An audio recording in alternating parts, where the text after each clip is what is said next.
Good morning मंडळी. आता सकाळच्या नाश्त्याला काय बनवायचं आहे याचा विचार करू नका, तर झटपट बनवा. उत्तपम उत्तपम बनवायला घेतलेला आहे मी 1 वाटी रवा, आणि आता त्यामध्ये टाकलेला आहे मी 1 वाटी दही. आणि आता याला आपण मिक्स करून घेऊया या पद्धतीने. आणि चवीपुरतं टाकलेलं आहे मी मीठ, आणि यात थोडं पाणीसुद्धा टाकायचं आहे आपल्याला. हे बघा, या पद्धतीने भिजून ठेवायचं आहे.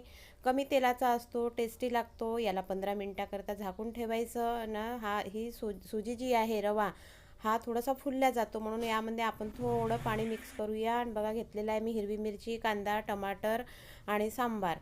तवा गरम झालेला आहे, त्यात टाकलेलं आहे मी थोडंसं तेल, आणि आता त्यावर टाकणार आहे मी उत्तपम. आणि आपण जे कापलेले भाजी हे होते, टमाटर, मिरची वगैरे, सांबार, तो त्यावर टाकायचा आहे.